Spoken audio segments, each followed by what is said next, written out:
नेपाल के अलग अलग बैराजों से छोड़े गए लाखों क्यूसेक पानी ने बाराबंकी में हजारों परिवारों के लिए मुसीबत खड़ी कर दी है। यहां घाघरा नदी खतरे के निशान से 96 सेंटीमीटर ऊपर पहुंच चुकी है।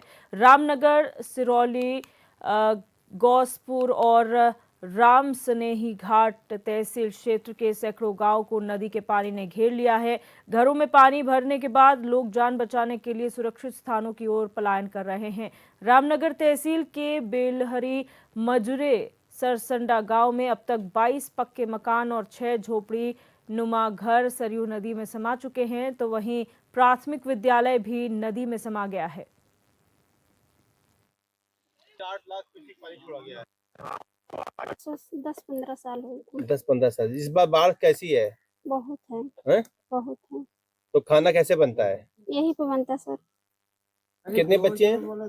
ये यही बनता है। हाँ, बाकी जगह नहीं, कहूँ झूठ नहीं है कि खाना बना दिए। कितने बच्चे हैं आपके? 2 हैं। अच्छा, समस्या क्या आ रही है? और बड़ी दिक्कतें हो रही है सर। आपके सामने देखिए, तख्त पे खाना बना रहे हैं, छोटे छोटे बच्चे हैं। बाढ़ में सांप बहुत आए हुए हैं, जिधर देखो उधर से सांप आए हुए हैं। अभी फिलहाल कोई हम लोगों को कोई ना अभी राहत सामग्री मिली है, ना अभी कोई प्रशासन से कोई यहाँ आया है, आला अधिकारी आया है, ना अभी इधर नाव की देख लीजिए, आपके सामने है सर, नाव की इतनी समस्या है। अब यहाँ से कैसे अपना परिवार लेके बांध पे जाए? अभी तक यहाँ नाव नहीं पहुंची है। सेंटर पे नाव लगी कि नहीं लगी भी कोई सूचना नहीं है। अभी तो पानी और भी छोड़ा जाए जैसे प्रशासन का। सर और पानी छोड़ा जाएगा तब तो बिल्कुल तबाही मच जाएगी, क्योंकि आप देख लीजिए, आपके सामने घरों में सिर्फ पानी ही भरा हुआ, पानी भरा, ये पानी भरा हुआ। जानवर की तो परेशानी है, चारा लोगों का भीग गया, घर में जो थोड़ा बहुत गल्ला राशन पानी था उसमें पानी लग गया है, भीग गया। बड़ी दिक्कत बनाने खाने की हो रही है। और हमारे संवाददाता फखरे आलम हमारे साथ फोन लाइन पर जुड़ चुके हैं। आलम, क्या जानकारी है पूरे प्रकरण के बारे में? किस तरह से बाढ़ ने प्रभावित किया है पूरे क्षेत्र को? कितने गांव प्रभावित हुए हैं? जी, हम आपको बताना चाहेंगे, जो घाघरा सरयू नदी है ये उफान पर इस वक्त है। नेपाल द्वारा छोड़े गए पानी करीब 9 लाख क्यूसेक पानी छोड़ा गया है, जिसकी वजह से ये सरयू नदी उफान पर है और इस वक्त जो खतरे के निशान है उससे 96 सेंटीमीटर ऊपर चल रही है जी। इससे प्रभावित जो है रामनगर तहसील है, सिलौरी गौसपुर तहसील है, इसमें सैकड़ों गांव जो है प्रभावित हुए हैं। प्रशासन ने एहतियाती कदम उठाए हैं मगर वो नाकाफी है। गांव की परेशानियां सबसे बड़ी हैं, जो जानवर है उनके लिए चारा मुहैया कराना, जो गांव से जो चपेट में आ गए हैं वो लोगों को खाना बनाने के लिए करे, जबकि प्रशासन इंतजाम कर रहा है मगर वो नाकाफी है। तो इस वजह से लोगों को काफी दिक्कतों का सामना करना पड़ रहा है। मेडिकल कैंप लगाए गए हैं एडमिनिस्ट्रेशन की तरफ से, मगर वो जो होना चाहिए, क्योंकि सरयू नदी इतनी तेजी से बढ़ी है कि जो प्रशासन ने इंतजाम किए थे वो खड़े नहीं उतर पाए हैं। इस वजह से लोगों को दिक्कतों का सामना करना पड़ा और सबसे बड़ी समस्या तो तब आएगी जब ये घाघरा नदी, सरयू नदी जो है ये पानी इसका घटेगा जी। तो फिर कटान और गांव जो चपेट में आ चुके उसके बाद गांव कटना शुरू हो जाएंगे और पानी जब घटेगा तो उसके बाद जो है जो संक्रमण रोग है उनकी बीमारियां पड़ेंगी। तो प्रशासन को कहीं ना कहीं अपनी व्यवस्था को और चुस्त दुरुस्त करना होगा, तब जाके कहीं जो बाढ़ पीड़ित है उनको राहत मिल सकती है। अच्छा, यहाँ पर लोग अपने घरों को छोड़कर निचले इलाकों में जाने को मजबूर हैं, जहाँ पर सुरक्षित स्थान पर वो रह सके। ऐसे कितने अकोमोडेशंस बनाए गए हैं और फिर यहाँ पर खाने के, राशन के किट्स क्या वितरित किए जा रहे हैं प्रशासन की तरफ से? जी, हम आपको बताना चाहेंगे कि जो प्रशासन है वो जब भी बाढ़ आती है, क्योंकि बाढ़ हर साल आती है, सरयू नदी में हर साल बाढ़ आती है, प्रशासन हर साल कोई इनका पक्का इंतजाम नहीं कर रहा है। प्रशासन को कोई ऐसा इंतजाम करना चाहिए जो हर साल बाढ़ आती है इससे इनको मुक्ति मिल सके। तो जब बाढ़ आती है तो ये इनको प्रशासन बंधे के ऊपर इंतजाम करता है और इसमें गांव है वो सैकड़ों गांव, 1-2 गांव नहीं है, सैकड़ों गांव होते हैं और कुछ गांव तो समा ही जाते हैं। पूरा गांव जो है वो सरयू नदी में समा जाता है, मतलब उनका पता ही नहीं होता कि वो गए तो गए कहाँ। तो फिर उनको फिर से बसाने की, जबकि प्रशासन जो पूरी तरह से समा जाते हैं उनको दूसरी जगह जमीन देके बसाने की प्रशासन करता है, मगर वो पूरी तरह से नाकाम होते हैं, जो जितने होते हैं उनको नहीं मिल पाता है। तो कहीं ना कहीं प्रशासन को इसको इस तरह की व्यवस्था करनी चाहिए कि जो हर साल बाढ़ आती है इससे इनको निजात मिल सके। इस बारे में प्रशासन को सोचना होगा। जी, बहुत शुक्रिया फखरे आलम हमारे साथ जुड़ने के लिए और जानकारी साझा करने के लिए। कानपुर देहात में यमुना नदी का लगातार जलस्तर बढ़ता जा रहा है, जो लोगों के लिए अब मुसीबत बनता जा रहा है। यमुना नदी से जुड़े कई गांवों का संपर्क टूट चुका है। गांवों के चारों तरफ सिर्फ पानी ही पानी है, जिसकी वजह से लोगों को काफी परेशानियों का सामना करना पड़ रहा है। किसानों की फसलें जलमग्न हो चुकी हैं, आजीविका के साधन खत्म हो चुके हैं। अब ऐसे में लगातार बाढ़ के हालात बने हुए हैं और जहरीले कीड़ों का भी खतरा मंडरा रहा है। ग्रामीणों का कहना है कि किसी भी तरह की अब तक प्रशासन से मदद नहीं मिली है, जिसकी वजह से ग्रामीणों को इन दिनों बिस्किट दालमोट खाकर गुजारा करना पड़ रहा है।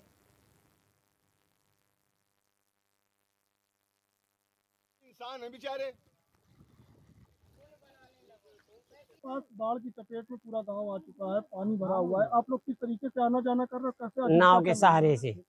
अच्छा, खाने पीने की क्या व्यवस्था है? अरे खाने पीने की तो बहुत तकलीफ है, यही नाव के सहारे से आना जाना होता है। तो मार्केट जो पहुंच जाते हैं वो लेके आते हैं, बच्चों का पालन पोषण करते हैं। अच्छा, प्रशासनिक क्या व्यवस्था अब प्रशासनिक अब कोई व्यवस्था नहीं हुई है। तो नाव से आना जाना नाव से है, यही 2 नाव डाल दी गई हैं बस। फसलें सभी जो है पानी में सब डूबी हुई हैं। हाँ, सब फसलें जलमग्न हो गई हैं।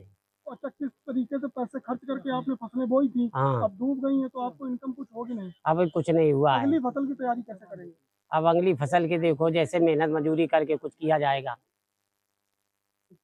और क्या हालात है गाँव के? हालात बहुत हैं, रात में है तो सांपों का डर है, क्योंकि सारे जलमग्न है। तो गांव में शराब है, जहरीले कीड़े हैं, सब पूरे भरे हैं। लाइट की कोई व्यवस्था लाइट की नहीं है। कैसे जीवन गुजर रहा है इस समय? बड़ी मुसीबत से जीवन गुजर रहा है। मतलब पानी नाक नाक के है, ले लेके छाती से गरे से कोई जैसे कोई कैसे जा रहा है। पानी पीने की लग सुविधा नहीं है, सब नल तो सब डूब गए पानी पे। अच्छा, झोपड़ी भी आपकी पानी में डूबी नजर आ रही है? हाँ, वो भी पानी में डूब गई है। तो खाने पीने का संसाधन क्या है, कैसे? कोई कुछ नहीं लाता खाने पीने का, कोई कुछ नहीं। ऐसी है कि दुकान उकान से बच्चे से गुजारा करते हैं, जब नल का पानी खुल जाएगा तभी खाए पियेंगे। अच्छा, प्रशासनिक मदद कुछ मिल रही? कुछ नहीं मिल रही, कुछ अभी तक कुछ नहीं मिली प्रशासन की मदद। कोई देखने आया यहाँ? कोई नहीं देखने आया है। तो ऐसे में गुजारा कैसे होगा जब प्रशासनिक मदद नहीं है? प्रशासन आता, कोई कुछ करता नहीं कि बच्चों के खाने के लिए चलो पैसे लगे तो बच्चों को दे दें खाने के लिए, कि जमुना जी है इस पार से उस पार कोई जा नहीं सकता है, कोई लाना फिर धान निर्धान कोई कुछ नहीं करता है यहाँ। हरदोई पुलिस ने जेल से फरार बंदी को गिरफ्तार कर लिया है। बीते 3 सितंबर को जेल वार्डन अभिरक्षा में सरकारी आवासों की रंगाई पुताई करते समय कैदी फरार हो गया था। बंदी संत कबीर जिले का रहने वाला है। पुलिस अधीक्षक ने फरार बंदी पर 25,000 रुपये का इनाम रखा था, जिसे लोनार थाना पुलिस ने अज्ञात जगह से गिरफ्तार कर पुनः जेल भेज दिया है।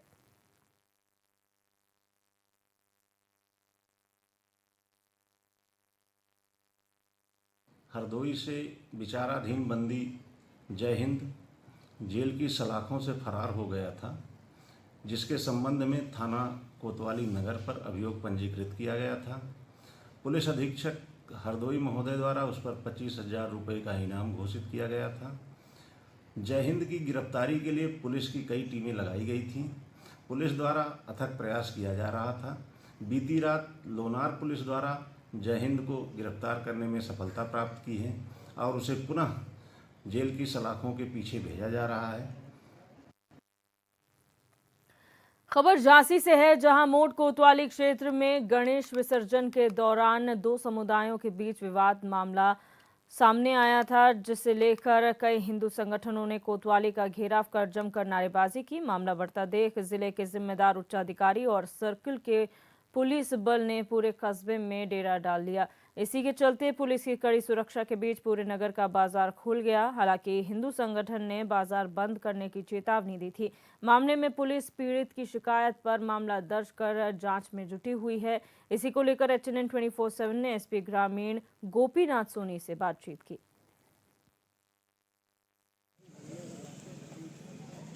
आज यहाँ पे जो एक हिंदू परिवार जो हमारा कसाई मदारगंज मोहल्ले में रहता था, उसके आसपास सारे मुसलमानों ने मिलकर उसको गणेश विसर्जन करके लौट रहा था, तो उसकी मारपीट कर दी, पूरे परिवार को मारा, महिलाओं सहित। उसके विरोध में हम लोगों ने आज बाजार बंद रखा था सुबह, और इसका क्या है, CO साहब ने आश्वासन दिया है कि सभी के खिलाफ कार्रवाई हो रही है और कड़ी से कड़ी कार्रवाई होगी। इसका सीईओ साहब ने और इंस्पेक्टर साहब ने हम लोगों को आश्वासन दिया, इसलिए हम लोग बाजार खोल रहे हैं, अपना दुकानें खोल रहे हैं और उनका विरोध हो गया पूरा। झांसी के मौठ में गणेश विसर्जन के दौरान दो समुदाय के बीच हुए विवाद के बाद आज पूरी तरह से पुलिस व्यवस्था ने मोर्चा संभाल लिया है। इस वक्त हमारे साथ एसपी ग्रामीण गोपीनाथ सोनी जी हैं, हम उनसे बात कर लेते हैं किस प्रकार यहाँ पर कानून व्यवस्था की गई है। जी सर। यहाँ पर दोनों समुदायों का मामला था और इसमें जो भी माननीय लोग थे उनसे वार्ता की गई और सभी कुछ सामान्य है और इसमें सतर्क दृष्टि रखी जा रही है और जो लोग भी इसमें दोषी हैं उनके खिलाफ कड़ी से कड़ी कार्रवाई। रात में ही बात कर ली गई थी तो अब सामान्य है, लेकिन फिर भी हम लोग सतर्क दृष्टि बनाए रखे हुए हैं। तो ये हमारे साथ एसपी ग्रामीण गोपीनाथ सोनी जी मौजूद थे, जिन्होंने बताया कि व्यवस्थाएं पूर्ण कर ली गई है, पुलिस भी मौजूद रही है, लगातार पुलिस भ्रमण कर रही है। धीरेन्द्र राय के बाद HNN 24/7 झांसी।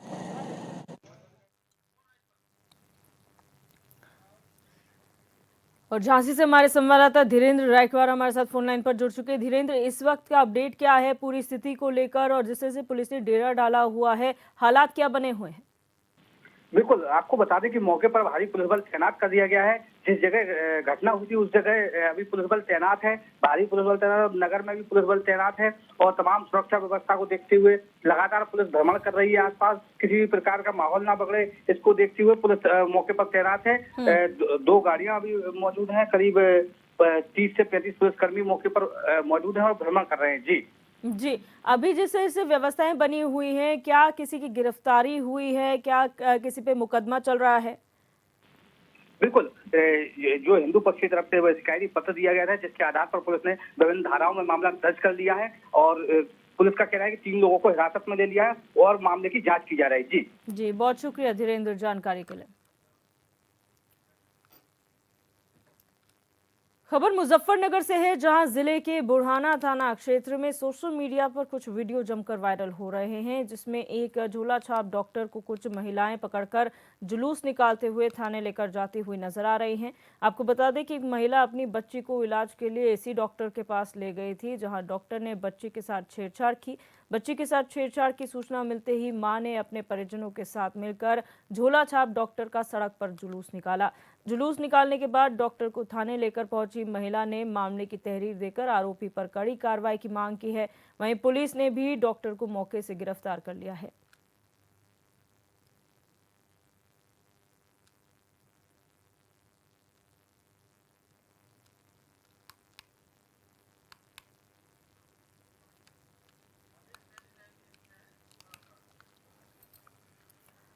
और आदेश सैनी हमारे संवाददाता हमारे साथ फोन लाइन पर जुड़ चुके हैं। आदेश, क्या जानकारी है पूरे मामले में, घटनाक्रम के बारे में? देखिए, मैं बता दूं कि जनपद मुजफ्फरनगर के बुढ़ाना का यह मामला है, जहां पर एक महिला अपनी छोटी बच्ची को दिखाने के लिए आई थी। उस बच्ची के साथ एक झोला छाप डॉक्टर ने छेड़छाड़ की है, जिस पर जो है बच्ची के बताने के बाद महिला ने वहां पर हंगामा खड़ा किया और डॉक्टर को पकड़कर उसका पहले तो खूब जुलूस निकाला और पुलिस में शिकायत की। पुलिस ने और स्वास्थ्य विभाग ने मिलकर उस झोला छाप डॉक्टर के क्लिनिक को भी सील करने का काम किया है। जी, कौन ये डॉक्टर है और कितने समय से इस तरह से अवैध रूप से जो है अस्पताल संचालित कर रहा था और झोला छाप ये डॉक्टर है, कभी किसी की नजर इस पर नहीं गई? देखिए, मैं आपको बता दूं कि बुढ़ाना में काफी लंबे समय से अपना क्लिनिक चला रहा था और वहीं पर जो है बैठकर अब मरीजों को देखता था। काफी लंबे समय से यह क्लिनिक चला रहा था, लेकिन स्वास्थ्य विभाग लगातार जो है कार्रवाई की तो बात करता है, लेकिन इस तरह के डॉक्टरों पर आज तक कोई कार्रवाई नहीं हो पाई थी, जिस पर छेड़छाड़ के बाद महिला की शिकायत पर के बाद स्वास्थ्य विभाग और पुलिस विभाग जागा और उसके बाद इस पर जो है कार्रवाई करते हुए इसका जो क्लिनिक था उसको सील किया है। जी, बहुत शुक्रिया हमारे साथ जुड़ने के लिए आदेश और जानकारी साझा करने के लिए। बलिया के सुखपुरा थाना क्षेत्र के अपायल गांव में बदमाशों ने एक युवक पर चाकू से हमला बोल दिया। हमले में युवक की दर्दनाक मौत हो गई। बताया जा रहा है कि युवक मंदिर से घर लौट रहा था, तभी बदमाशों ने उस पर चाकू से ताबड़तोड़ हमले कर दिए। घायल युवक को जैसे ही परिजन अस्पताल लेकर पहुंचे, वहीं इलाज के दौरान युवक की मौत हो गई। फिलहाल पुलिस ने मामला दर्ज कर बदमाशों की तलाश शुरू कर दी है।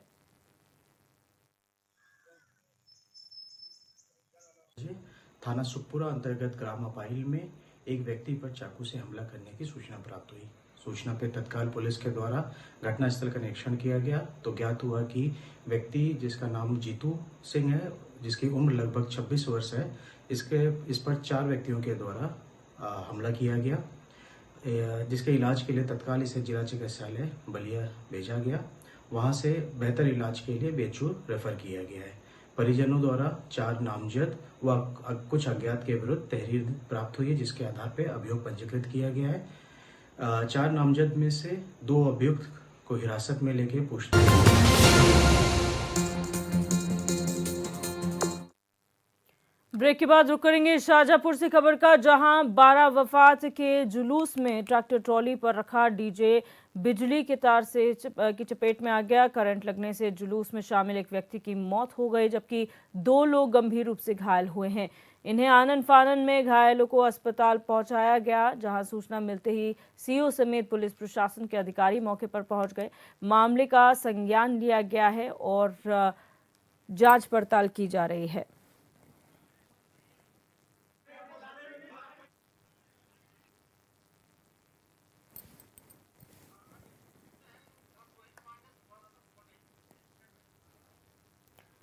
और हमारे संवाददाता रोहित पांडे हमारे साथ फोन लाइन पर जुड़ चुके हैं। रोहित, क्या जानकारी है पूरे मामले में आपके पास? जी देखिए, मैं आपको बता दूं, ये शाहजहांपुर के ब्लॉक बंडा का मामला है, जहां पर मुरादपुर गांव है। मुरादपुर गांव से लेकर एक 12 फौत का जुलूस निकलता है। विशाल जुलूस होता है ये, और जुलूस पूरनपुर स्टेट हाईवे पर आता है, फिर इससे अलग अलग स्थानों पर जाता है। वहीं पर आपको बता दूं कि जो बिजली के तार होते हैं वो डीजे से टच हो गए। उसके डीजे से टकराने के बाद वहां पर काफी लोग झुलस गए। उसमें से 4 से 5 लोग झुलसे और 3 जो थे वो गंभीर घायल हो गए। उनको 3 को सीएससी ले जाया गया। सीएससी में एक जो नजीर है 40 वर्षीय, उनको डॉक्टर ने मृत घोषित कर दिया और 2 लोगों को शाहजहांपुर के मेडिकल कॉलेज भेज दिया। उनका इलाज चल रहा है। ये कहीं ना कहीं देखा जाए तो एक लापरवाही हुई है, उसकी वजह से ये बड़ी घटना हुई। जी, बहुत शुक्रिया रोहित जानकारी के लिए। वहीं रायबरेली के नसीराबाद थाना क्षेत्र के गुड़खेड़ा गांव में एक पति अपनी पत्नी पर चाकू से हमला कर मौके से फरार हो गया। वारदात में महिला गंभीर रूप से घायल हो गई, जिसे सीएचसी से जिला अस्पताल रेफर किया गया। वहीं सूचना मिलते ही मौके पर पहुंची पुलिस मामले की जांच पड़ताल में जुट चुकी है।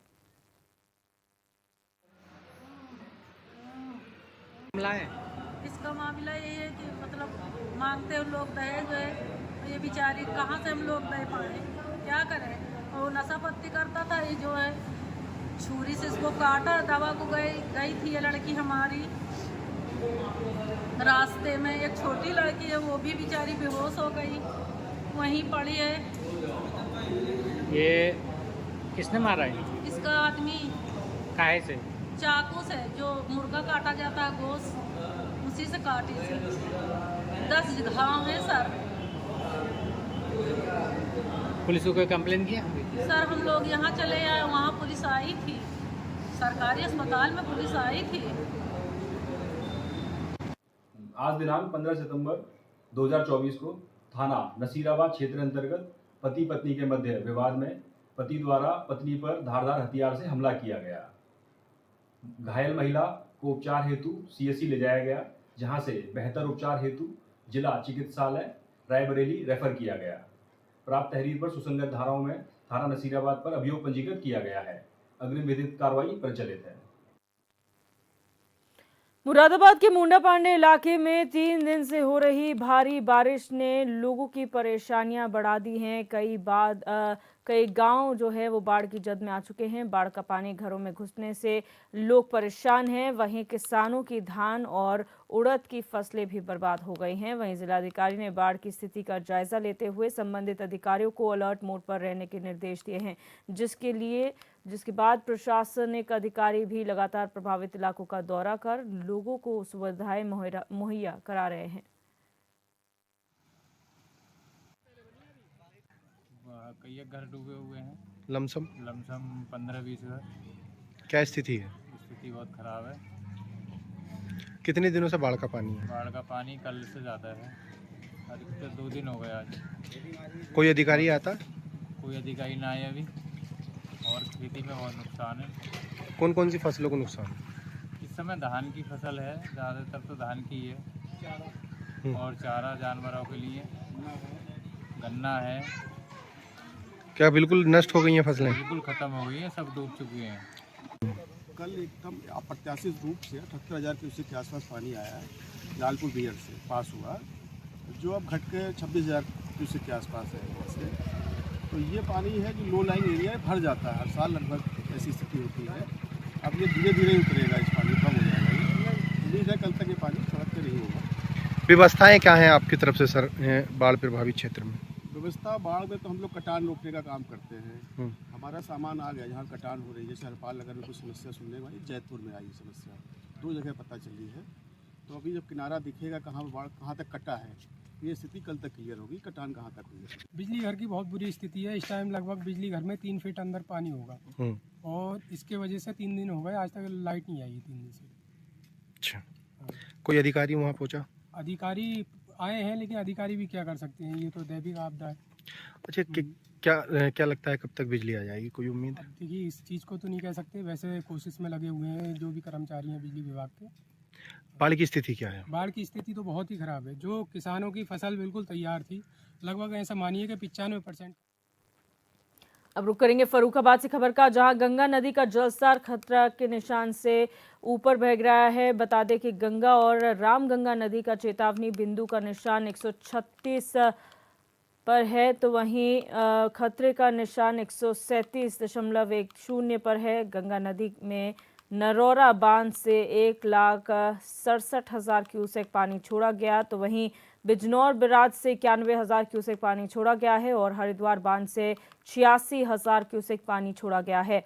वहीं नदी का जलस्तर बढ़ने से दौलतपुर चकई मार्ग वाला जो क्षेत्र है वो पूरी तरह से जलमग्न हो गया है, तो हरिहरपुर गांव के रास्ते पर पानी भरा हुआ है।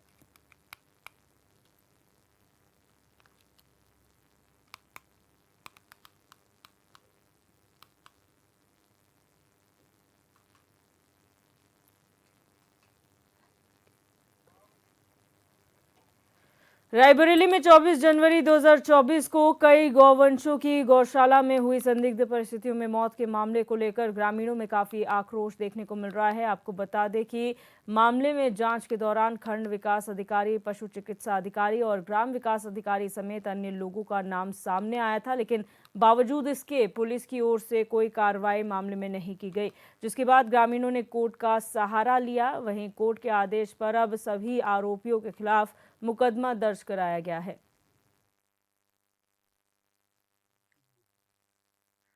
तो नियम का प्रवाह होता क्या मामला था और एफआईआर दर्ज हुई, क्या है?